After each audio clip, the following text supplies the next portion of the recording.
All right, welcome everyone to the MMOs.com podcast. Episode 191 here. Altay, joined this week by Remo. And we took a week off once again. It's been a very spotty month, guys. Oh, Lucifer's King, thank you for the sub.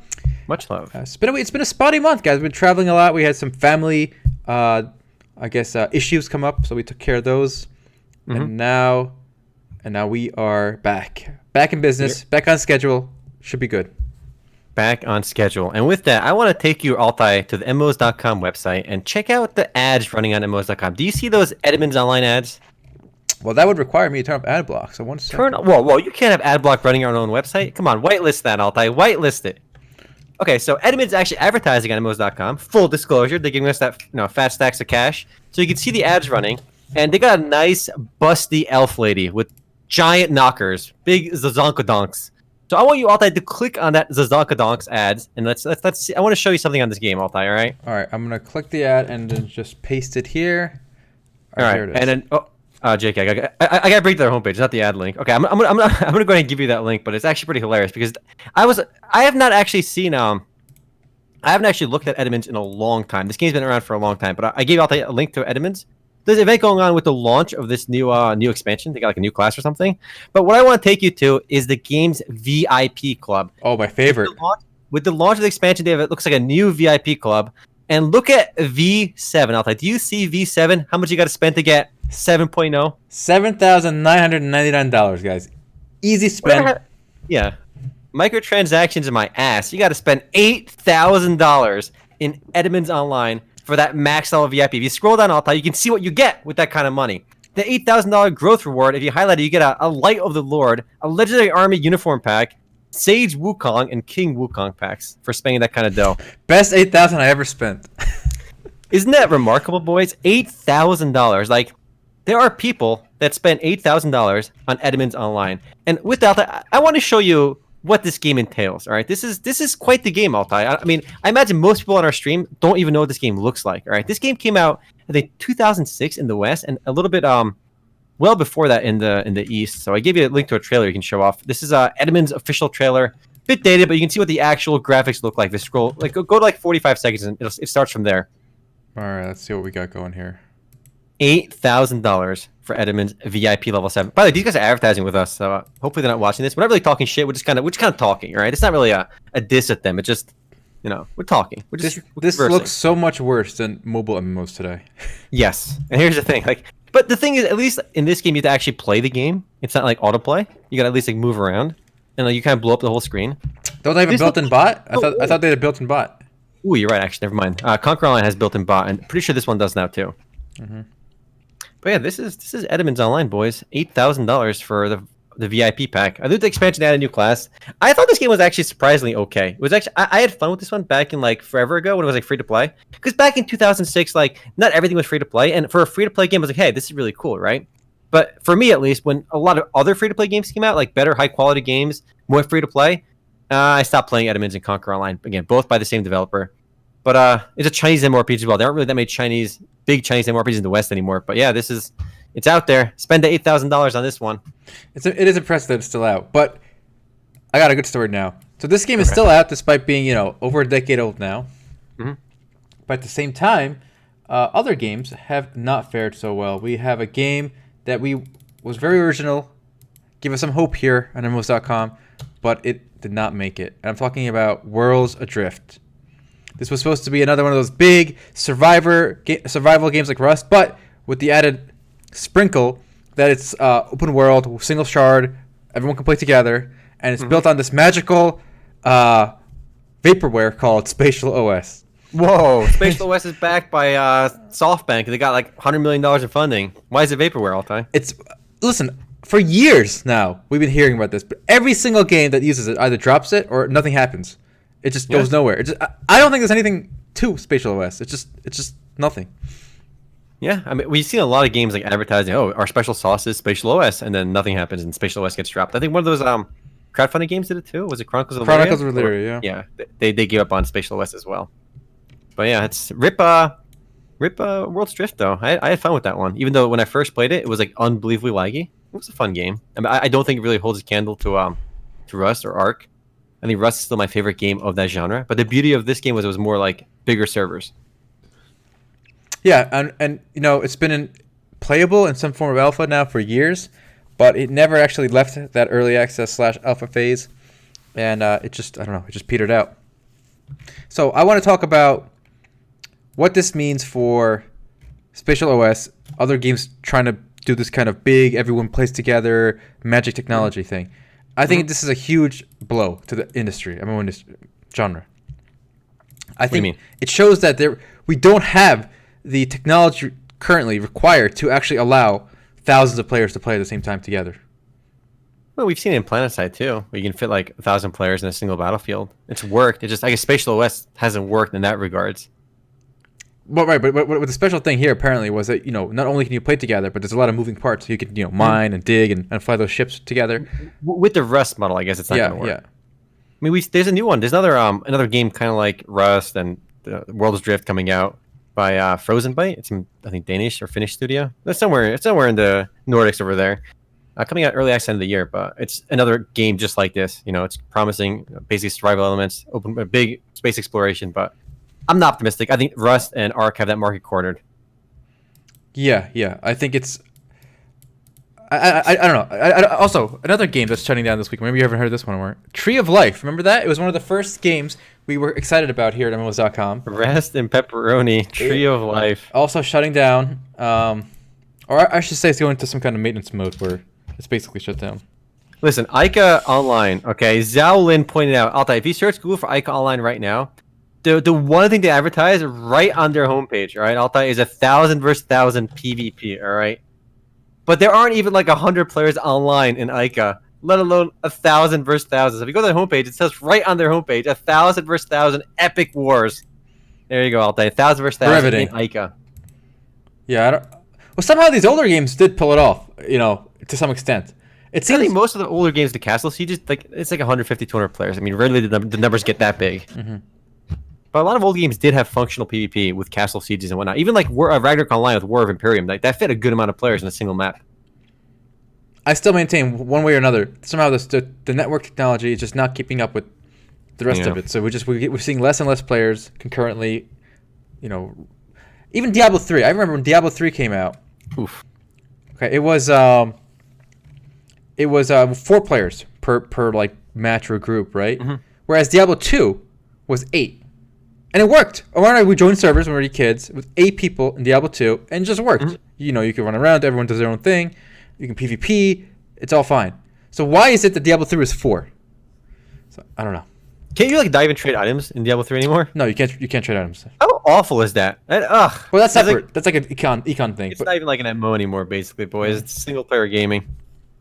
All right. Before we go off the topic, we did mention Eudemons Online earlier. We mentioned this a few times in the past, but I got to point out again. I linked you Altay a link to bot jail for Conquer Online. Okay, Conquer Online is basically the same game as Eudemons, same publisher, same developer, very similar art style. If they basically have something called a bot jail, where basically they're committed to maintaining a fair game environment in Conquer Online.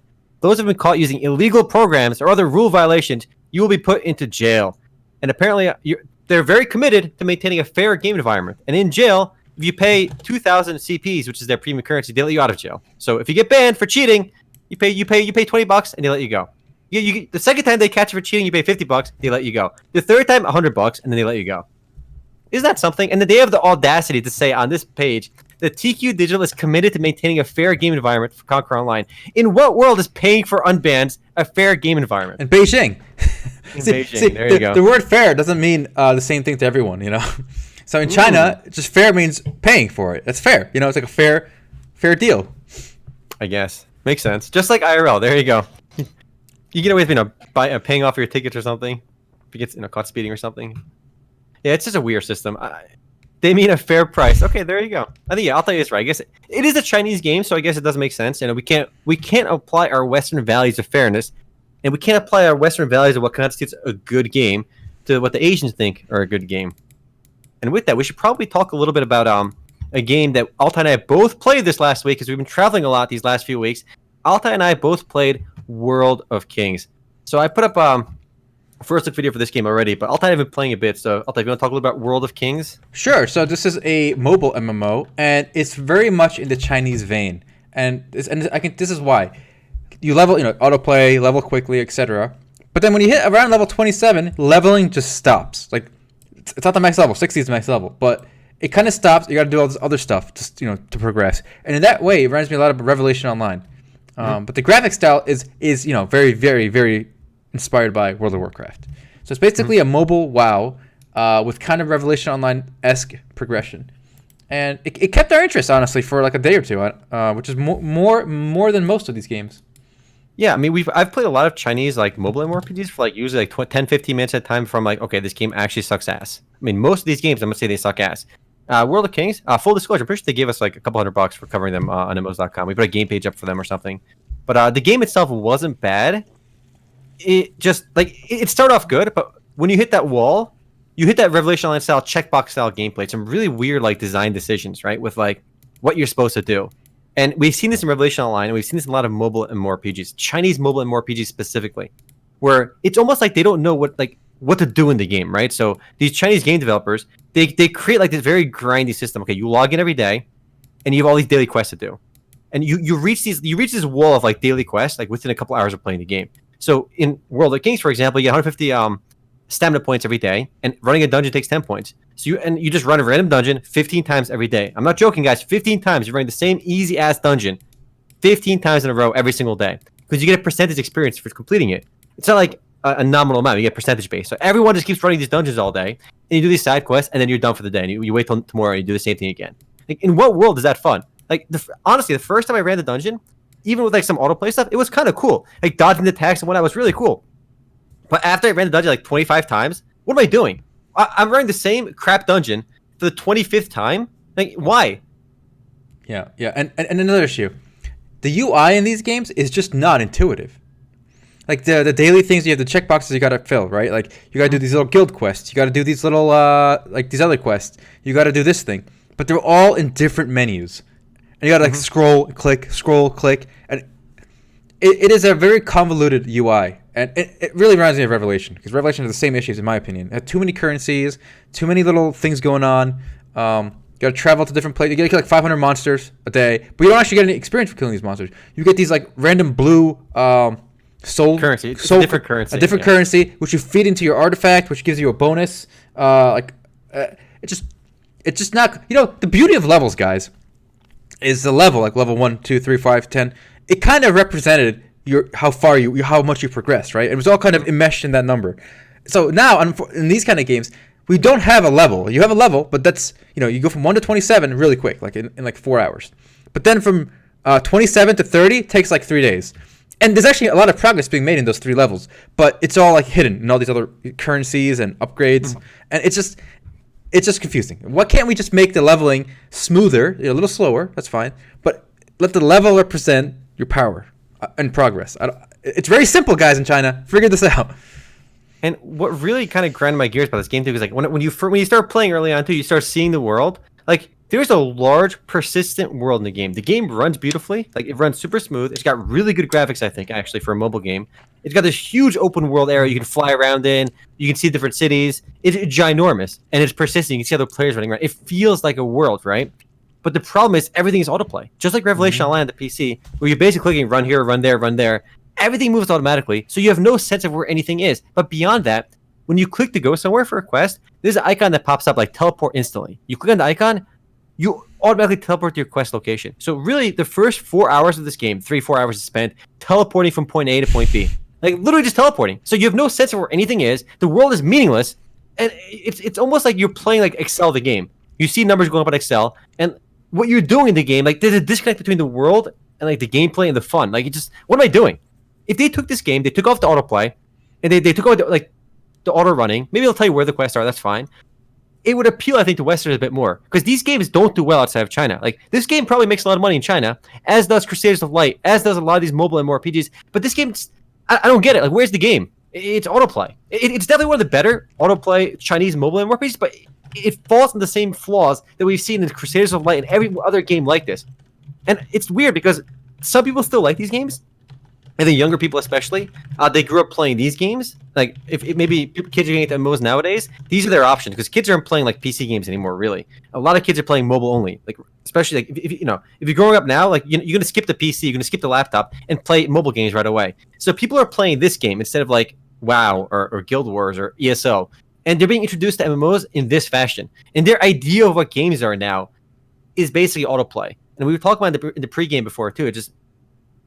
It's weird how they're like the younger generation's perception of what a game is autoplay, and it's gonna be reflected in future products, and we're all gonna suffer for it. I would really be interested in seeing the demographic for this game. So you think the younger generation will has to. It's younger. Well, I don't know if I agree. I think this game was clearly made to kind of tug at the nostalgia and experience of. So imagine like you're 40, 30 today, and you work like a job.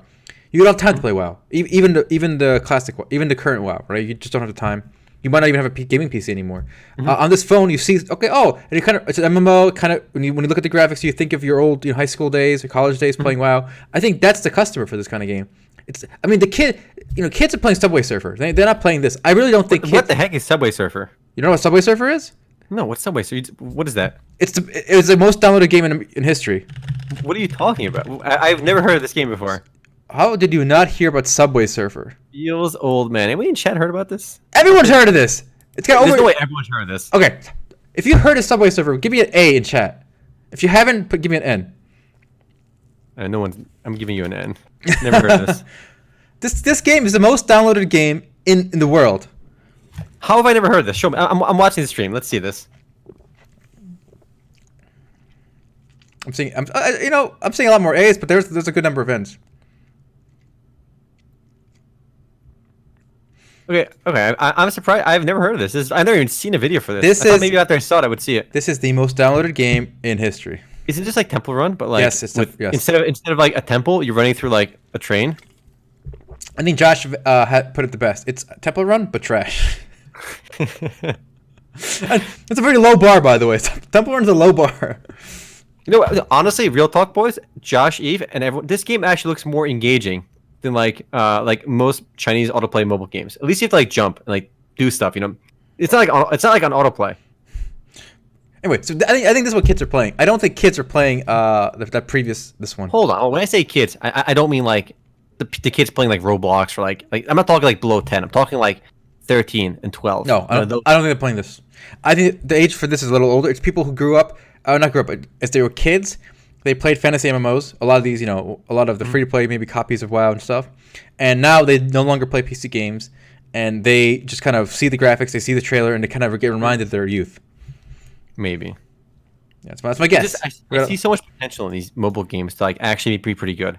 I don't. Like the production value is there. Like they actually hired one of the composers for World of Warcraft. The guy who did the music for World of Warcraft, Wrath of the Lich King, and every expansion after that, as well as Diablo 3 and Hearthstone. Like the music of the game is actually really good. And when you're playing the game, you're like, wow, is this like WoW ripoff music? It sounds like ripoff music from WoW. But they look at who made the music. Okay, it's not really ripoff because it's a guy who made the music for WoW. So it's very similar, obviously. Oh, don't get me wrong. The production quality is amazing. Like you said, the audio is great. The graphics are, obviously copied from WoW, but they're actually, really good for a mobile game, right? Mm-hmm. The spell effects are pretty cool. Everything looks, nice. But it's missing that one key ingredient of any kind of soul, any kind of inspiration to do anything in the game. Like you have no incentive to you have no desire to learn these characters' histories. And if there was no autoplay, it wouldn't work because I'm sure that the text is probably written horribly. It's probably like, "Hey, adventurer, do this." There's no like inspiration with the characters. I feel so. Even if there was no autoplay, I don't think that it would be a very engaging game. I don't know. I mean, it's still one of the better mobile MMORPGs from China. I know you played what was it, Tales of World? That one just came out as well. Yeah, and, like we do like trying these games, but everyone says maybe if we shit on mobile games too much, like. When I see a big budget like game that's advertised everywhere, like Tales of World was advertised everywhere, right? Tales of Wind. And I saw it. What's it called, Altay? Tales of Wind. Tales of Wind, not Tales of World. Yeah. So Altay downloaded that game and I watched him play it like in person for like at least an hour, and it is actually like the most hilarious voice acting ever. If you haven't played the game, I recommend you give it a try. Only because like the voice acting is so bad, it's comically bad. You have to listen to the story though. Listen to the story with the voice acting, you'll get a good laugh out of it. Yes, highly recommend it, guys. After the podcast, please download this game and listen to it. The audio. Play for like 20 minutes, 10 minutes. Mm-hmm. And doesn't it look like Tree of Savior? Guys, what do you guys think? That actually gameplay in that one looks pretty cool though. It's giving me some TOS vibes. Definitely getting some TOS vibes there for sure. At least in that zone, you know. Some of the zones don't look like that, but that one does. Yeah, mobile games, boys. Mobile games. You know, you mentioned earlier a game shutting down. Altay, there is another game shutting down this week that I actually just put up the story for it at MMOs.com right now, unfortunately. The game is Warlords Awakening. Really? Shutting down? It's shutting down. So, Altay, this is the third time this game is shutting down. Perhaps this time the world will be blessed. It'll die for the third time will be a charm. It'll be dead for good. This is literally the third time this game is shutting down. Yes, it is already shutting down. Guys, who would have guessed? Get this, guys. The game launched as In Spirit Online, free to play, shut down. Launched as Eloa, shut down. Actually, it launched as Eloa twice. This is the fourth time it's shutting down. My bad. Fourth time. Because it launched as Eloa twice. And now and then it was free to play back then. And like the geniuses that made this game were like, you know what? Our game is fucking amazing. The fourth time is a charm. We got it. Nobody played our game when it was free to play, so we got an idea. We're gonna make it buy to play. So they made the game buy to play, and surprise, surprise, nobody played it. Like, pure scam. If no one's playing this game as a free to play game, like nobody's playing this, why would anybody play it when it costs money? Like less people are gonna play it when it costs money. So now anyone that bought this game in the last year, spoilers, you just lost your money because the game is shutting down, and it's shutting down in June, later this month. And honestly, I wouldn't be surprised to see it relaunch again because this is actually the fourth time it's shutting down, and hopefully it just stays dead. Actually, hopefully, Warlords Awakening guys, sell me your game. I'll pay you 1,000 buckaroos for Warlords Awakening. Give me that full license, all right, in English. All right, I want to buy it for fun. All right, that's my offer. $1,000 offer. Warlords Awakening. If the Korean company listens to this by some ungodly way, hook me up. Omer at MMOs.com. But yeah, no surprises. This is actually the game. The funniest part about this game was the fact that we linked it before on their forum. We can show it on stream again. So when this game first launched on Steam, one of the tags for it on Steam was single player, which is very weird, right? Why would a single player tag appear in MMO? So somebody asked on the game's official forums when it first launched on Steam, single player in tags, so I can play it offline too. How does it work in an MMO? Because you saw the single player tag, and you see the response. Although you can read it, it's an amazing response. All right, so here is the developer responding to this statement. He says the game tag single player simply refers to being played by one person on one machine. The other tag has multiplayer, which would be multiple people on the same PC. In some sense, you're right, but there's ambiguity in the tag, and we apologize for that. It's an online multiplayer game, but still feel it falls under the tag single player for the above reasons. What? By that, look at the next response. It's perfect because that Boris Lamchi guy, he says what we're all thinking. This is the stupidest thing I've ever heard. Every game is single player by that logic. Wow, it's a single player game. Yeah, the developer. So what a surprise! The game's gonna fail when your developer is this like backwards, like completely batshit crazy, and low intelligence gaming. Where they're trying to defend the fact they put the single player tag on there, and maybe they put it there because maybe they actually believe that. Maybe they want to catch people that are searching Steam for. Actually, I got a theory that says this game was a scam. Here's the theory. Maybe they realize the game sucks ass and no one's going to play it, right? And then maybe they thought by charging money and putting the single player category, they might be able to rope some like people into single player games in the game. Like they'll see the single player tag, they might buy it. They're trying to widen their audience that way. Maybe. I think they just literally slapped every possible tag. You know, like they just keyword stuffed it. Yeah, but it's not just that. They actually tried defending their decision. You know, this guy's actually defending their decision. Iontex hooked me up with them. $1,000 standing offer for this game. I want the full rights outside of Korea. They can have the Korean market. I don't care. But yeah, rest in pepperoni. Warlords Awakening. If you want to play it, the game is free to play now until shutdown. So at least it's free to play till then. I'm sure there's private servers for this game as well. The game is called Eloa.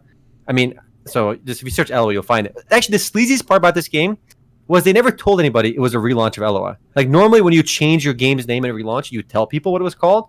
At nowhere on the game's Steam page when it first launched did it say it was a remake of Eloa. In fact, I'm pretty sure it still doesn't say anything about Eloa. So they kind of like snuck that past everybody. They didn't make it obvious. If your MMO has no players, it's a single player game. Honestly, a lot of MMOs can be played as a single player game, basically. That is true. F Yusuke, thank you for that Twitch Prime sub. Much love.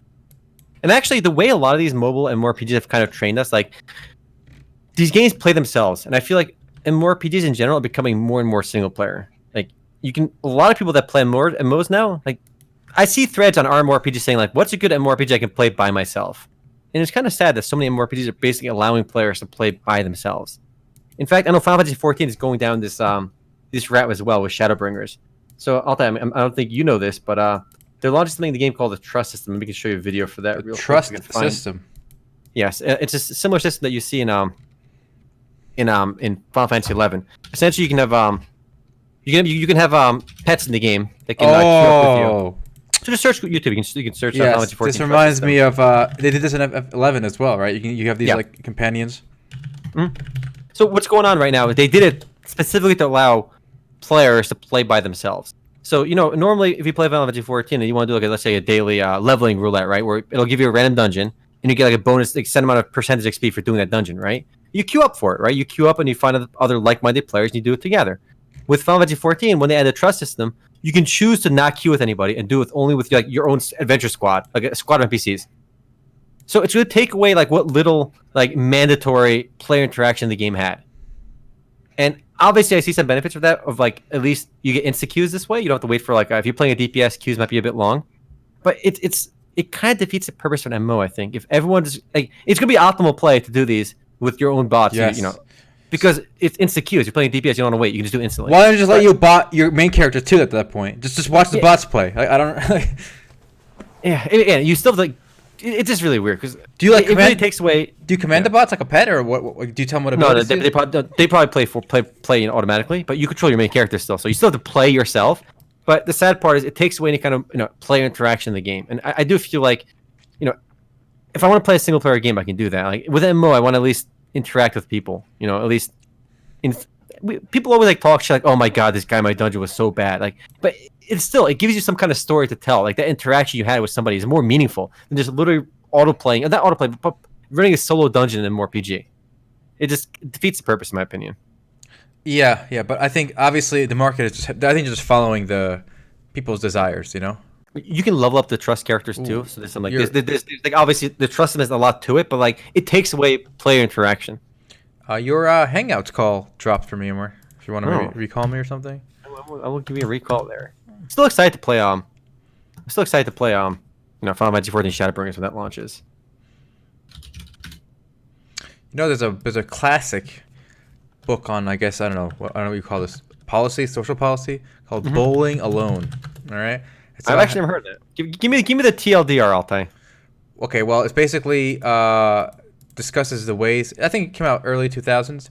It's basically details how people these days are losing connection to family, friends, religious groups, social community groups. So the average person today, they asked him, how many people do you have, like friends? How many friends do you have that you can rely on in like a crisis or something, right? Mm-hmm. It's close friends, basically. And the number goes down, every couple of years. So now I think the average person has less than 2 in America. Wow. So Bowling Alone, that's the book is about that. But now imagine this. MMOing Alone. It's a sequel, okay, written by gamers. Okay. Ooh, I like it, Altay. So MMOing Alone, we poll and interview MMO players. How many people do you interact with a day, a week, a month in MMOs, right? Party, guild. How many times do you talk in your guild? I bet the numbers are going down. I bet you're right, actually. MMOing Alone. So I mentioned I was actually bowling alone a few weeks ago. Derpy, I mean, there's nothing wrong. I don't think there's anything wrong with that, Derpy. I still go to the movies alone sometimes. People say, "Oh, how could you like go to a restaurant or movies alone?" Like, easily, Easy. Yeah, I got the best company in the world. It's called Remo. All right, I get to hang out with myself. All right. The real end game in FF14 is ERP anyway. Sami, I think you just described the end game of any MMORPG. All right, ERP. Altay. If you're playing World of Warcraft, all right, in a dark and stormy night, and a night elf walks up to you and she PMs you some lewd things, would you respond back? Lewd things. I would troll. Let's say very, very well written lewd things. Let's say. I would troll. I would respond though. Yeah, I enjoy. You can attest to this. When we're playing Warcraft 3 custom games, we join a random lobby, right? Even before the game starts, etc. I'm just goofing off. I'm like messaging people. I enjoy talking to people when I'm playing those games. Okay, there's Altay is. Oh, hold on. Is ERPing cheating? Is ERPing cheating? Okay, there you go. That's a good question. Altay, would your girlfriend Altay get upset if you are ERPing with a cute night elf girl? I think she would. There's no picture. They don't send you a picture. You don't know what they look like. They claim to be a girl. and that's it. There's like no Well, communication. that actually makes it. If they claim to be a girl, that would make it cheating. If it's just I don't know, or then it's maybe not. But if they literally say I am a girl IRL, suck my dick, or I'll suck your dick, that's obviously cheating. Right? Well, how is it? Whoa. You are playing a role-playing game, and you're not cheating. Then why are they telling me they're a girl? Wait, it shouldn't matter then. Toen, the orc warrior is cheating. Not you, Altai. Toen, the orc warrior. But they break that fifth wall, or whatever we call it, fourth wall, and they tell me there's a female behind the keyboard, right? No, they don't. Let's say they don't. Well, okay. They don't. They say I'm a girl, but they're referring to their character. All right, Altai, you happy? Okay, if it's all in character, I could argue then that's not cheating. But if it goes beyond that, which by the way, I really don't believe. Maybe you know more of this world than I do. I legit don't believe these people are RPing like their character. They're just trying to jerk off. Like there's no. The goal is not to roleplay. The goal is to just jerk off. Hold on. I'm gonna say no to that. Really? All right. Why? Yeah, I think there's more to it. I bet they. Hey, you girl. Hey, send me a picture. I bet within 5 minutes of an ERP, it's hey, do you have a picture, baby, on Discord, and they want to see an actual IRL picture. Some people, yes, but I think the majority, the vast majority. I don't know. I've not ERP'd in a long time, so I cannot give you a. It's a toehold. It's a toehold. Hey there, cutie, bunny girl, oink oink, and then 5 minutes later, yeah, add me on Discord. Yeah, send me a picture. Turn on webcam. Like that's what it comes down to. Come on. No, I don't think so. Some people will really go ham into it. Like it's not, like they don't even get to the good stuff right away. You gotta work towards it, you know. Sure, but they want to. The goal is to get them on Discord, get the cam open, see the pics. All right, that's the goal. All right, everything before that is just.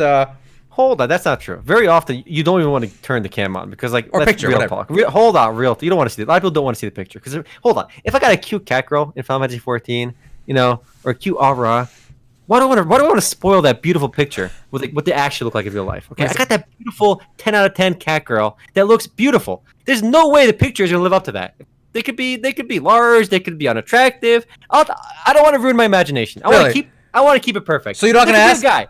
They could be exactly. I don't want to know. Hold on. If I'm ERPing with a dude, right, and he's pretending to be a girl, I don't want to know. I prefer the mystery. I don't know. Okay, maybe. But the way you even started this was saying, okay, you're role playing with this night elf, and then she claims to be a girl, right? Yeah. Well, that would because you said that because you know it matters to these people ERPing. What the actual right? It does matter. I mean, if it didn't, they wouldn't mention it. Sure. Okay. I don't want to know what they look like. All right. If I have because listen. If I'm whacking it, and in my mind I am seeing this character in the game, and I think Final Fantasy 14's got a very attractive character model, so I want to keep it that way. All right. Why risk spoiling that image? Well, I think Derpy, you have a good point. I think when we were younger, when not every computer had a webcam, let alone a mic. We didn't have this stuff. People still say they have no mic, and I don't buy it for a second. People are like, exactly. "Oh, sorry, can't talk. I don't got no mic." Exactly. Shut the fuck up. Just say you don't want to talk. Don't tell me. Don't lie to me. Yes, it's a lot. You cannot get away with it now. If someone tells me they don't have a mic or a cam, but they can't just take a picture with their phone and send it on Discord, like they're obviously lying, right? But back in my day, you could ERP and you would never use your real names. You would never have a chance of seeing each other, right? So you could kind of keep it in game. Yeah. I think it's so hard to do today. I think it's really hard.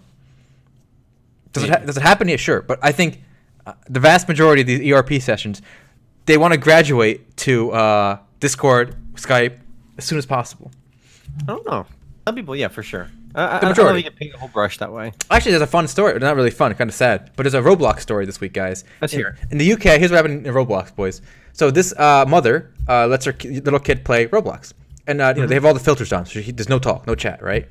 Mm-hmm. But somehow, this guy tricks this kid into downloading a third-party chat. It doesn't mention the app, maybe Discord, maybe something, right? Where it kind of overlays on top of Roblox. So you can chat. You're chatting in Discord, but it's showing up on your Roblox, right? Like it's showing up on the screen with Roblox. So then they go to a special room and they start ERPing with this kid. And this guy tricks the kid and taking pictures of his wee-wee or whatever and sending it. Whoa. And then the kid kind of gets all crazy, and the mom's trying to figure out what's wrong with the kid. And then she looks at the computer, and then there's all this just bad pictures of the kid. And then, oh my god, what happened? And then they go to a psychologist. Now she's trying to sue the company, get a game banned from UK. It's it ain't Roblox's fault. Cut him some slack. I mean, I don't know, man. And Roblox says, hey, the filters were on, but now they're saying you shouldn't, for kids games, or if you have kids filters on, there should be no way to overlay chat apps on top of it. So whatever happened to personal responsibility, huh? What, for a 4-year-old? Yeah. How is the 4-year-old supposed to be responsible? Whatever happened to parental responsibility, huh? The parent, how? Wait, here's the problem. I hate when people say this because it's such a cop out. Okay. No. All right. You have no idea what the economic education level of this parent is. What do they don't know about the laptop? They don't know about computers. They don't know about the chat apps. Like you're assuming the parent knows everything about like mobile phones, computers, VR. Like how are you supposed to keep track of all this? They don't have to know any of that. They can know that a kid on a computer can take a picture of his dick and send it to people online. They know that's possible, right? Well, I mean, no, they probably never thought of that. They probably never thought of that. Come on. What? Come on. I think a lot of parents they're working. Have they never heard of internet porn? They have. That's why they have the lock. They have the locks on the laptop. They thought that's it. No, it's the parents' fault. Roblox gets a free pass. It's a free pass from Remo. All right. Well, I think it's a fair argument that because of things like this, there should be once the child lock is activated, nothing can overlay on top of it, right? So, for example, they thought they were role playing their character in Roblox, right? Sure. But and they saw the chat. It basically got around. Basically, what functionally did was get around the chat because now you're still in game. You still see the chat as if it's in game, but it's it's in the background. Sure. Yeah. People are correctly pointing out. I think this is 2019. It's 30 years old now. If it was 1990, Altay, yeah, maybe there's some responsibility with the game developer. Maybe I think when like new parents, for example, at the hospital when they the parent that the kid plops out, maybe the nurse tells them, okay, like there's like a mandatory 1-hour class on internet safety or something. Like heads up, this can be a thing. It seems like it's so obvious too. Like they should know. It seems obvious to us, Omar, but I don't know. I don't think it's obvious. To me, it's like, okay, you drive to the desert and you throw your 5-year-old into the desert. How is that? Whoa. Hold on, and he gets mauled to death by a hyena. Okay, and like, whoa, I didn't know, bro. Didn't know. That was my fault. I know hyenas lived here. Come on, Altay. You two are fault. No, well, what does that mean? At the end of the day, okay, let's say you're right. It is the parents' fault, right? Okay. Guess what? That kid is now scarred. That kid's gonna be a member of society that we gotta deal with, right? He's gonna be a voter. Okay. He's gonna be a worker. He's gonna be a citizen, right? We got a responsibility to our future citizens. Like I said, our future worker, fellow people, right? It's up to I think there should be a 1-hour mandatory class on how to like not be a retard when it comes to internet usage for your kids. A mandatory class. Oh, okay, fine. Okay, sure. Like, maybe while like the moms and the giving birth, or maybe like I don't know, whatever. The dad that goes to the lesson. I don't know. They put it in the hospital. They'll figure it out. It's a 1-hour class. Bada bing, bada boom. We're all Gucci. End of the day, whose ever fault it is, Amar. We got a scarred 4-year-old who's gonna bang the school when he gets older because he's gonna. I don't know if taking dick pictures in Roblox equals bang in the school when you're older. I'm not sure these are correlated. Point is, it's all of our responsibility. Ban Roblox. All right, I'm just kidding. All right. Ban all right. We should probably go to arguably the biggest news of the week. Lost Ark, boys. It's finally happening in Mother Russia. Not quite in English just yet, but there is a Lost Ark. Something's happening with Lost Ark. They got a closed beta happening on the Russian version, and it's not really a closed beta. It's actually they call it a demo, so it's actually kind of worse than a closed beta. But I think it's the first time outside of Korea the game will be available in some form, and that closed beta runs until I think June 6th.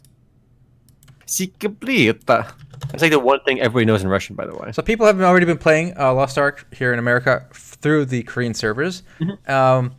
I suspect more Westerners will have access through the Russian server, especially in Europe. Mm-hmm. So it will be exposed to more people. It is kind of sad that it is kind of coming out in this tiered phase. It's kind of following the Bless model. I gotta say, I'm not happy about this. Bless came out in Korea, then it came out in Russia, and people in the West played it from Russia, and then eventually it came out in the West and tanked. Mm-hmm. I really hope this game doesn't take like another year or two to come out in the West, because by then, actually, Blizzard I think is working on Diablo 4. There's a huge expansion coming out for Path of Exile in 2020. So I think if this game waits till 2020 to come out in the West, like Europe, Western Europe, and America, it might just be too old by then. It can't compete with the 2020 games. Yeah, but hopefully it doesn't take that long. I think we get an announcement for Lost Ark in the West, in English version, by the end of the year, announcement at least, and then I don't know what's to come up. I think we'll get some kind of official, acknowledement for its release. No, I don't think so. That's my guess. I think 2019, in the next 6 months, we'll get some kind of announcement for it. No, I think we'll get the announcement next year, 2020, and then maybe we'll get like an alpha beta at the end of 2020, and then who knows how popular it'll be then. Yeah. But yeah, the game's coming out. Yeah, this was a really hyped game. I do want to play it eventually, but again, I'm waiting personally. I know a lot of people have been trying the Korean version, but you know what? I'm gonna wait for the full Western release here. Speaking of another Western release for a game, Astellia. Remember that one? It's coming out in the West, I think, later this summer. They said. So show a gameplay video for that one. I got a bit of an inside scoop here, boys. This is a Whoa. draft right now. Inside scoop. Not supposed to share this with you guys, but I didn't sign jack, so here we go. I'm going to share it with you guys anyway. How to spell this So I got a document from the folks over at Astellia, basically outlining the key differences between the Western version and the Asian version, the Korean version of the game. So apparently they changed a lot of stuff in the cash shop. You can no longer resell cash shop items for in-game profit, like you can in Black Desert, for example. So they got rid of that feature. Cosmetic items will have no performance improving mechanics, which I think everyone kind of expected because remember, this game is free to play in South Korea. The game is going to be buy to play here in the West. AP boosting posters are not sold for cash anymore. Estelle card packs are not sold for cash. Apparently, beeswax is not sold for cash, and beeswax is an item sealer. And dungeon tickets are not sold for cash either. So a lot of things in the cash shop are removed. Apparently, because they're basically saying we're changing a lot for the Western version. That's kind of their spiel, which is why they're charging money for it, right? So besides the business model stuff where some cash shop things are removed, they said they made the combat like animations better. Not sure what that means, but they improved the combat animations. I don't buy it. You know why? If they did that, if they did that, why wouldn't they just add it to the Korean version? Yeah, the Korean version can have it too. There's no reason not. It doesn't mean that's a silly thing. Yeah. It says the way you're probably right. Okay, they added dungeon tickets are you use basically dungeon ticket to enter dungeons, and before you used to be able to buy those in the cash shop. Now you get daily quests to get those. Everyone's kind of on the same page with dungeon tickets, which is good. And here's what's weird thing too. They said there's a quality gameplay improvement, right? And there's no way they didn't add this to the Korean version as well. So originally, apparently, quest credit for monster kills was not shared between party members. Meaning, if two players both had a quest to kill 5 wolves, they would need to kill 10 wolves in total. And they said we've updated the version so the credit is shared. Didn't WoW literally like solve this in 2003? Like, come on! Like, how is it? It's in the 4. Yeah. But how is it that a game launched in 2019 where the group party members don't share the kill quest count? Like, come on! Like, yeah, apparently that's a distinction between the Korean version and the. Come on, there's no way hold on. If I log into Astellia today in the Korean version, I bet the same shit is in the game as well. Like, there's no reason they wouldn't put that in there, right? Maybe they want to encourage you to MMO alone, but don't party because then you won't get credit. So don't bother. Like the one part where I give them credit for is sure their localizations, but that's obviously going to be different, right? They have to actually translate to English, right? And they have some voiceover in the game too. But the one thing they actually apparently did change was their real they put some money into it is they unlocked the genders. So they clearly had to re-record some kind of if a warrior only plays male, for example, they had to put the female character models in the game, which didn't exist before for that class. So they added the genders will be unlocked for the game. And I'm not sure why this is under wraps, but pretty sure all the general theme here was discussed in the past. But I don't know. The full document is apparently draft mode. They told me not to share it, but they ain't gonna find out. Yeah, and for those of you who don't already know, this game is going to be another Unreal Engine 3 MMORPG coming out this year, and again, it does look good-ish for being Unreal Engine 3, but I suspect the number of players per map is going to be very low, very little multiplayer going on because the engine is so old. Yeah,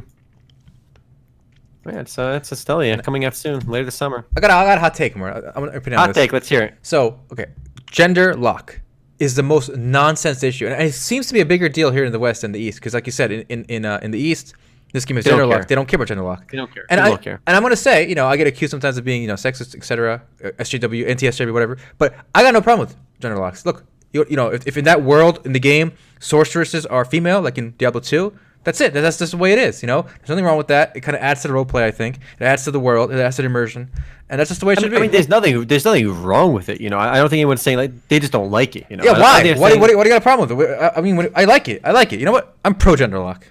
Right, but if I want to play a male version of a character or a female version of a character, that's my preference. That's all it is. If my preference is not fulfilled, you are not respecting I'm gonna bitch about it. The game world. What? If in that game world, right? I'm not trying to say it's illogical. Yeah, it's their game world. They can put whatever they want in it. But me as a player, I got the right to bitch. This is America. No, well, America. You have the right to be wrong. Sure. It's like if you walk on the street saying 1 + 1 is 3, and no one's gonna arrest you. Altay, at Starbucks, what do you order? Coffee. All right, you get black coffee at Starbucks. All right, ready? If Starbucks said, you know what, no more black coffee. We don't do black coffee anymore. I'll go somewhere. Are you gonna be happy about it? Well, I'll give you the opposite. Because what if I go to Starbucks and I say, let me get a bubble tea, and they're like, what are you talking about? Get out of here. I'm not gonna, because they're already selling coffee. They don't sell bubble tea. So if a gender lock is like what they're offering you, and if you walk in there, it's like you asking Starbucks for a bubble tea, and they're like, no, we don't do that. And you say, I brought the tapioca myself. Just whip it up for me. They're like, no, get out of here. What are you like? Get out of here. We don't want you here. Exactly. As Canary said, developers right to do a gender lock, and players right to not pick that or pick that game and play something else. That's fine. Sure. Yeah, Oh yeah, that's the yeah. thing. Oh yeah, yeah. You can play any game you want. But that's what people are saying basically. It's like, okay, this game is gender lock. I'm gonna skip it, right? And that's Nah, they're whining. They're whining. They go to forums. They go to forums. They whine about it. No, what they're saying is like, fix this. Oh my god, this. All right, well, this is gender lock. I ain't playing this game. You know, if you No, decide to that is unbanned, I'll not. play it. That is not what they're saying. They're going on forums and whining. That's what they're saying. They're not like writing in like emails every day. Oh, they are. They are. No, nobody cares that much. Like Shu, for example, Shrelia, right? A friend of mine. When she plays a game, she can't play a female character. She's like, okay, I'm just not gonna play this game. You know, like she wants to play a female character on whatever class she wants to play, and that's a deal breaker for her. I mean, I don't think it's invalid. We don't need your bigoted kind in here. All right. Bigoted. Why is it Yes, bigoted? if you are against gender locks, you're bigoted. Explain. You are trying to impose on that company. But that's like saying, if you have a bathroom, and it says like no colored people allowed, and if you protest that, you're bigoted. Is that your logic, Altay? What? You heard me. No. What? There it is. See? Play the character offered. All right, or don't whine. Yeah. If you don't whine and don't want to play, that's fine. Okay. If we don't whine, nothing gets changed, Altay. All right. If we didn't whine, we'd still have slavery. All right. What? You gotta whine to change things. All right. No logical reason for gender lock. Well, okay. So, for example, in Diablo 2, right, the barbarian is male, right? Yeah. Now, clearly, the barbarian being male, it does have an effect. It is logical because men are burlier, right? And Whoa! It's 2019, Altay. We don't know that. That's up for debate. well, in the world of what's the world called in Diablo? Sanctuary. The world of Sanctuary. Okay, the world of Sanctuary, the barbarian race are buff. And in the world of Sanctuary... The world of Sanctuary is a misogynistic place that has a hatred for women. No, that's not true. Because the sorceresses are female, right? So only the woman can cast pow magic. No, you got necromancers that cast pow magic too. Different kind of magic. The fire ice is female only. Okay. So you gotta respect that world, all right? All right. You gotta respect that world, boys. It's not a deal breaker for me either, honestly. I don't really care. But I can't tell someone, like, if someone says it's a big deal for them, I mean, it's a big deal for them, whatever, You can't write that off, Oh, I just did. And only black people can be holy paladins. There you go. Good, good. Hey, let's look back at Diablo 2 for a moment and appreciate the diversity of our cast here, all right? You have black holy paladin. You have a female sorceress. You got a little bit of everything. The game's got a good cast of, diversity. Good for them. What I like They're to see. very progressive. And was the assassin an Asian person? Asian girl? I mean, she was female. I don't know. I forgot. Diablo 2 class. Was she? What? I couldn't really tell her race. I don't know. I'm just kind of stereotyping because like ninjas are all like female, I don't see race, so it's hard for me to tell. Oh yeah. Yeah. You don't see gender either, right? No, don't see gender, race. You just see people, I just see zeros and ones. Okay. When I look at you, I just see some binary. You two had it right. Gender lock. Honestly, what's funny is like I don't think anybody actually gave a shit about gender lock back then. Yeah, no one did. No one cared. Nobody cared. Literally nobody cared. No, was there one post on like Battle.net forums back in like 2000? Oh my god, Diablo 2, I can't play this game because can't play a male sorcerer. Literally not one. All right. I hate this. Pull it up, somebody if it's out there. Archive.org that shit. See if you can find it. Now everyone wants exactly Denoji 12 exactly. I'm gonna zoom in on this assassin. Let's try to figure out her race. All right, let's figure it out. It's hard to tell. Affiliation: Viz Jaktar. Maybe she's Arab or something. All right, actually, somebody mentioned the loli thing. I have to share this picture. All right, Chaos Shield linked me this image earlier. I show this picture on stream. It's a comic. All right, copy a link. This is me. What the Dickens is this? The dad. What would let's see. What have I told you, son? I don't want any of that furry crap. This is strictly a lolly household. That's me right there, boys. Nice. I'm the dad there. All right, did you get to the bottom of it, Altay? What is the female? What is the female assassin? Is it Asian? Are they Asian? I don't think they're Asian. They belong to the Viz Taktar. I don't know what this is. It sounds it sounds Araby to me. All right, we don't know. It's up in the air, boys. All right, what we got next? What do we got next?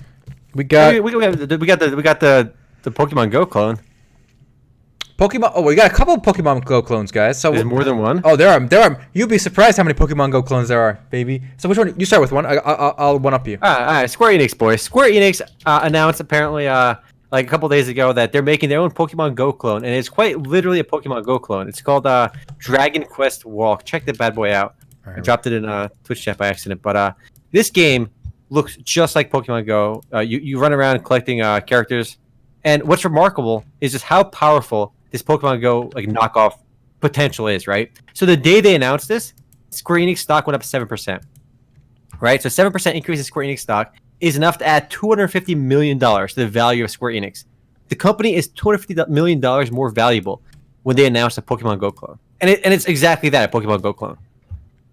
How is that possible? It is remarkable. And honestly, when I heard this, and when I heard Square Enix is making a Pokemon Go clone, I thought they were going to include all their characters, including mainly the Final Fantasy characters, right? Mm-hmm. But in fact, I was wrong. It's actually the Dragon Quest franchise, not the Final Fantasy people. And I don't think Dragon Quest is anywhere near the international appeal that like Final Fantasy does, for example. And Dragon Quest is fairly big in Japan. So for that reason, the game is coming out in Japan. There's no word on international release. And I don't think it's going to get international release because it just doesn't have the same cachet as Pokemon, which Pokemon Go kind of dominates, the world. Even in Japan, though, it's kind of weird because a lot of people in Japan are playing Pokemon Go. Like, why? I mean, Dragon Quest is not nearly as powerful as a franchise as Pokemon. All right. So it's a bit of an oddball, this one. But it was enough to move the company quite a bit. It is an oddball, and I got an even oddball for you. Perhaps you haven't heard of this. So Minecraft is making a Minecraft Pokemon Go version. And now let's watch this trailer together, boys. The Minecraft Pokemon Go now? Yep. I mean, it's the same spiel, basically. There's some AR like locations around the world. You like visit them, unlock them or something, click on them. And I don't know what you collect. Maybe blocks? I don't know. Yeah, at least you put a helmet on, all right? This is some good messaging. Yeah, but it is remarkable how copycat this industry is, right? Mm-hmm. And Niantic themselves, the guys who make Pokemon Go, are releasing a Harry Potter version this year. It should be out. Why? Who needs more than one of these? Like, is anyone be like, oh my god, okay, I'm walking, I'm gonna collect my Dragon Quest walk, gonna get my Harry Potter walk game, I'm gonna get my Pokemons, I'm gonna get all 4 of my walk things at once. Like, why? Well, I think Harry Potter will actually do pretty well, but only in the West. I don't think. Does Harry Potter have cachet in like Japan? I don't know. I can collect a Luna Lovegood. Best girl. There you go. And if you guys haven't seen, I think we've talked about the Harry Potter one before on this podcast. Mm-hmm. Harry Potter, Wizards Unite. I'm gonna search if there's any. I wonder if there's any gameplay for this. It's just a reskin of Pokemon Go. Come on.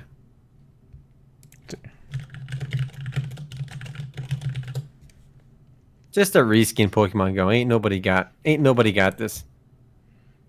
All right, boy. What's going on in this trailer? Whoa. This is a very like artistic video. There's no gameplay here. Yeah, I don't know. This isn't Garbo. I don't know what's going on in this video. Forget about it. Yeah. Anyway, there you go, guys. You got at least 4 choices when it comes to Pokemon Go. I got something more exciting, Altay. We got an amazing new battle royale game. All right, this is remarkable. I was shook when I saw this game existed. 9 Dragons, the 2004 MMORPG, 2005 MMORPG. It's like 13, 14 years old. They made a spin-off battle royale game in 2019. It just came out. This is real. A battle royale based on 9 Dragons.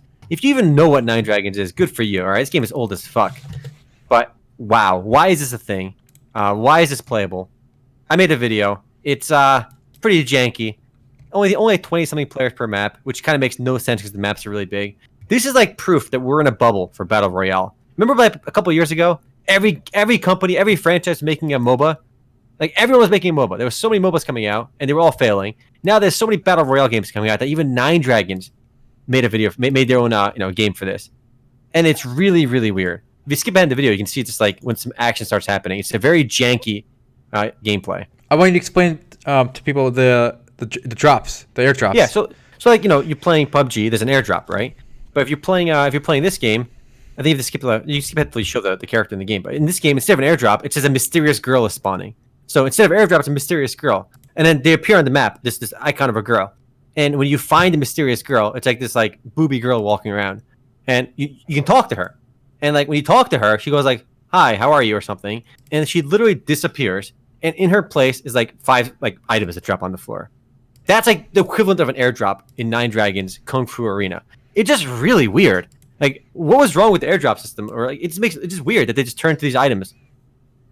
That was like probably my favorite part of the video because I can zoom in on the chick and you can see her. Well, I'm trying to find. Oh, here we go. I found her. All right, here we go, guys. Yeah. So the airdrops are literally these like big booby Chinese princesses. Obviously, you can see what I'm trying to do with the camera. And they're just literally walking straight. Okay, here you got her. Yeah, they walk around.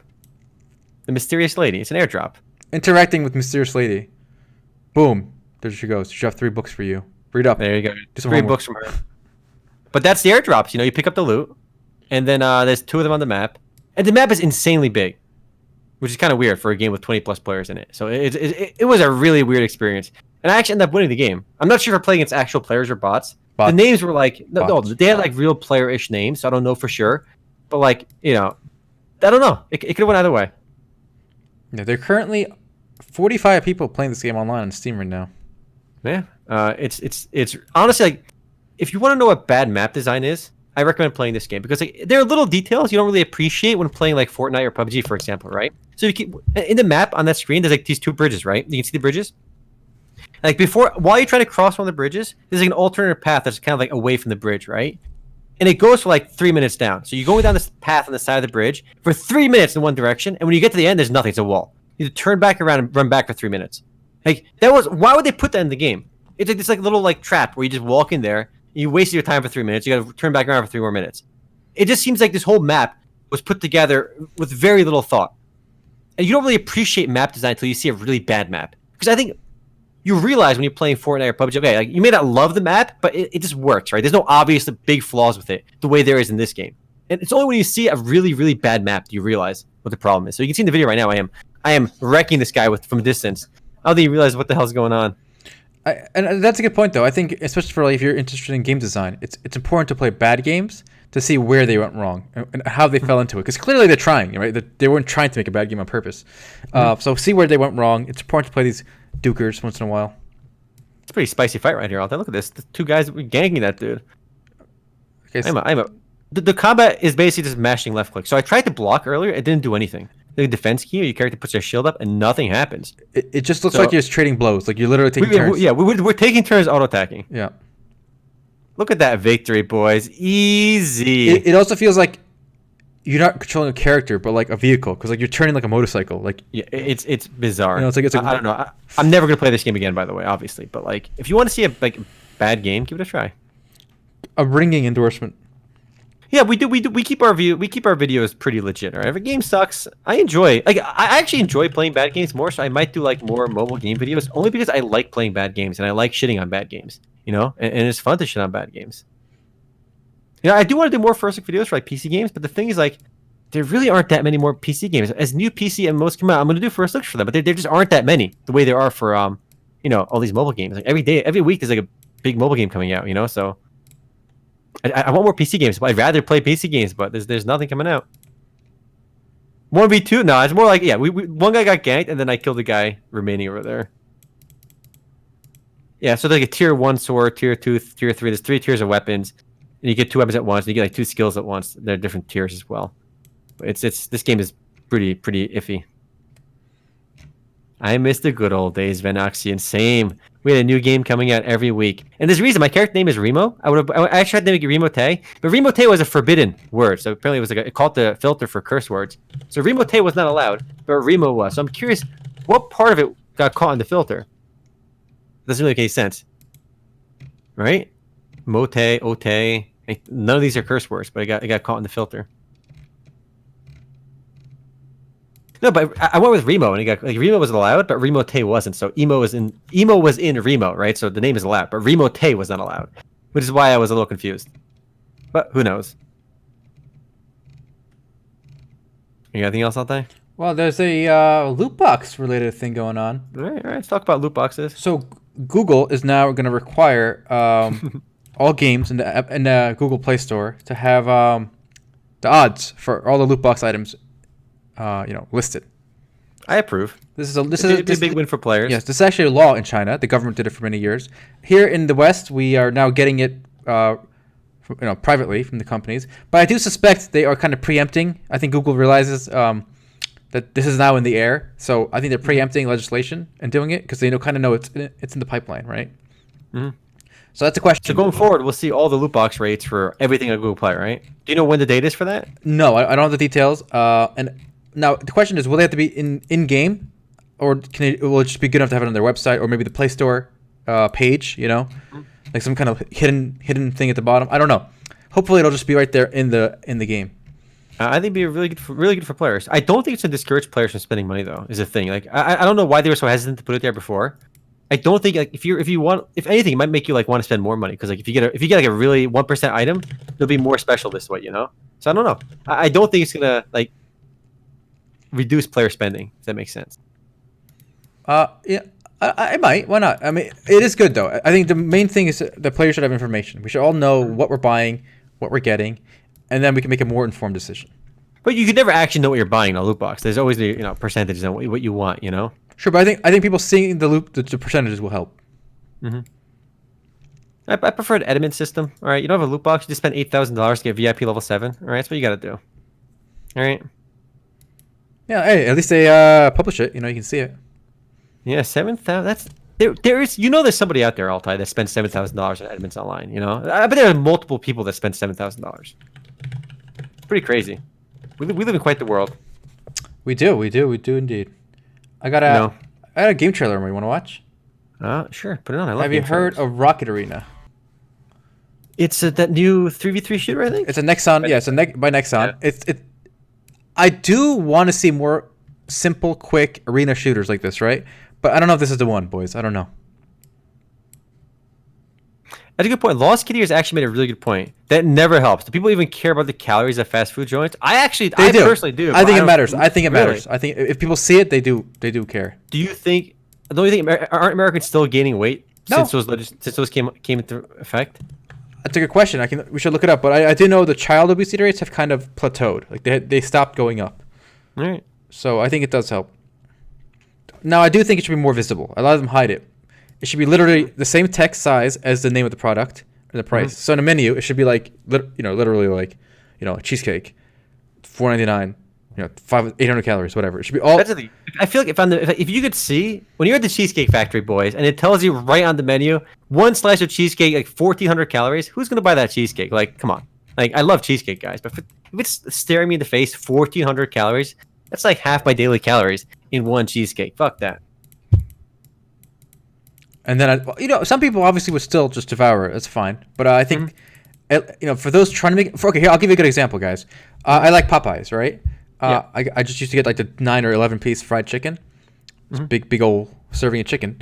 And then I saw the calorie count in fried chicken. And they have an offer there for grilled chicken at Popeyes. And then I saw the grilled chicken was like literally less than half. So I said, let me try the grilled chicken. And, it wasn't bad. It was pretty good. It's not as good, right? But it's not half as good. It's more than half. It's more than 50% the goodness. Most people are not going to run the numbers you just ran in their head. Me like chicken. Nom nom. I get good chicken. All right.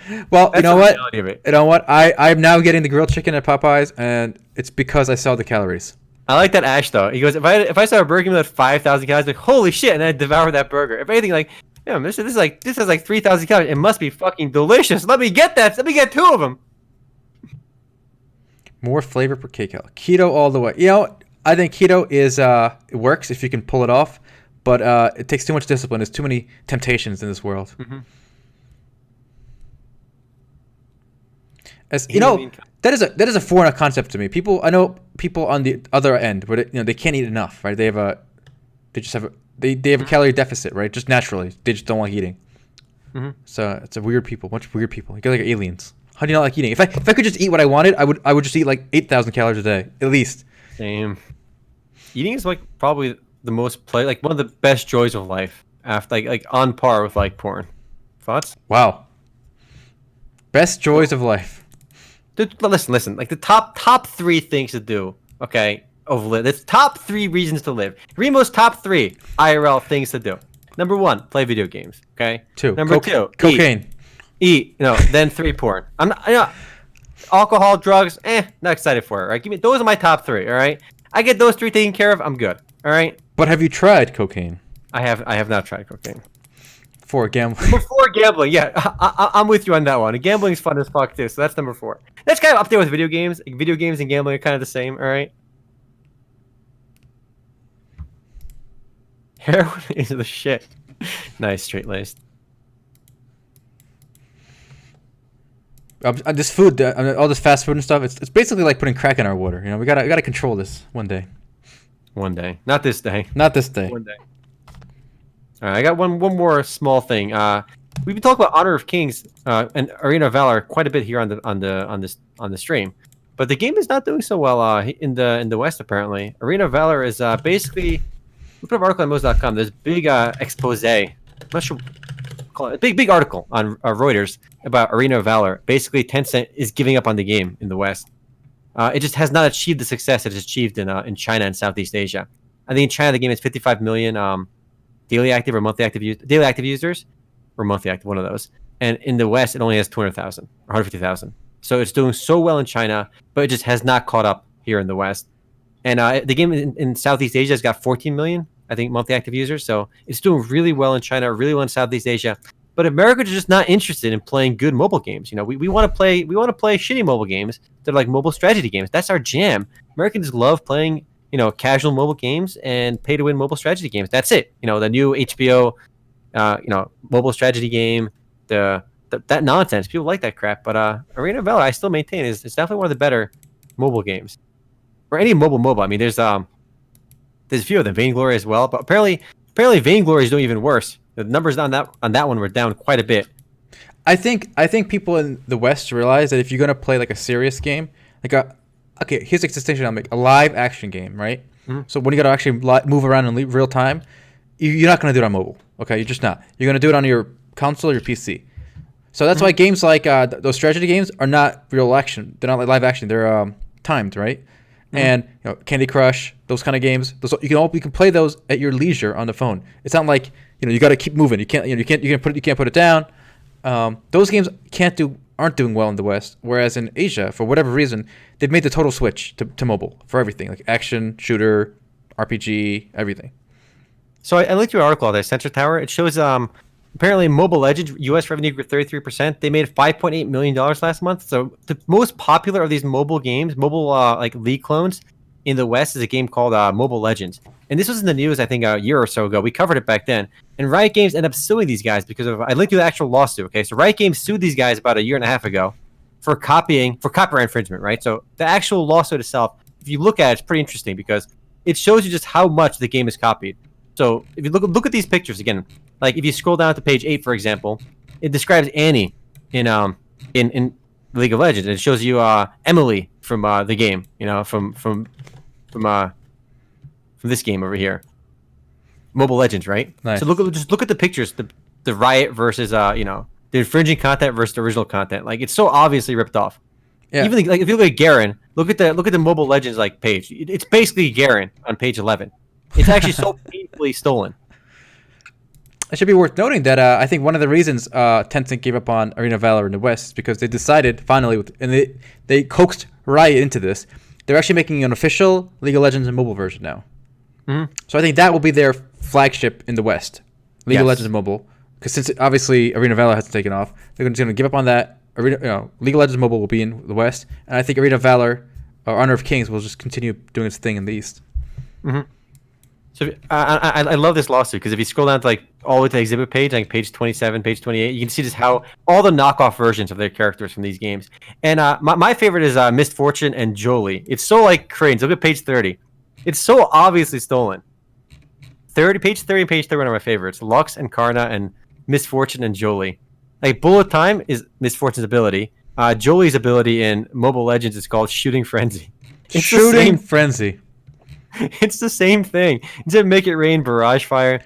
The ones for Lux are even better. Lux is Final Spark, and then she's got Magic Flash. Light Binding, and they have Magic Imprison. Light Binding? They're literally like synonyms for each other. Magic Imprison and Light Binding. It's hilarious. I'm confused by Nami here. Why is Nami's name Murphy? I don't get that one.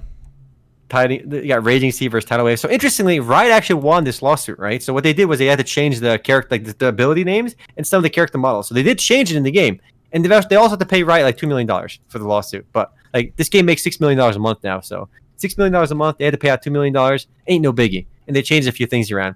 But it's really weird that like it's so obviously copyright infringement. So like, you can't just pay a $2 million fine after you basically stolen Riot's content and grew like it's a big game with their stolen shit. They obviously can afford to pay that small ass fee. You know, I think the fine should have been way larger.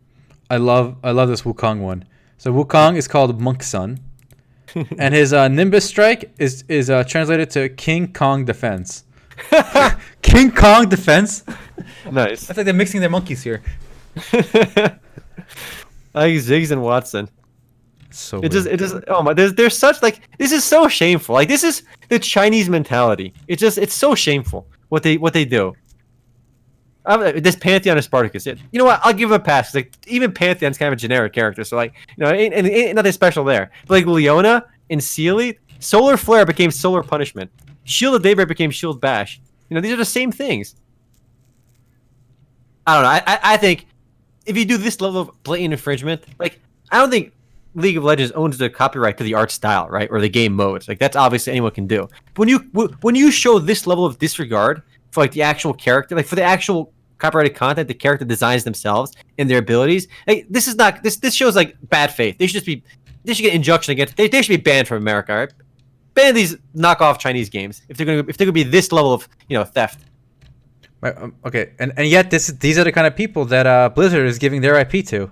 Yes, that's the thing. You know, Blizzard is letting NetEase make Diablo Immortal, and this, like, they have games like this where they copy things as well. At least Riot won. They got a few million off of them. Well, well, at the end of the day, it was basically Tencent. It was one Chinese company got 2 million from another one. Yeah, true. But yeah, that's it. You got anything else, or are you hanging out the post game? I think we're ready for the post game, boys. All right, let's go. Post game it up, boys. Thanks for watching, YouTube, and we'll see you next week. All right, later for YouTube.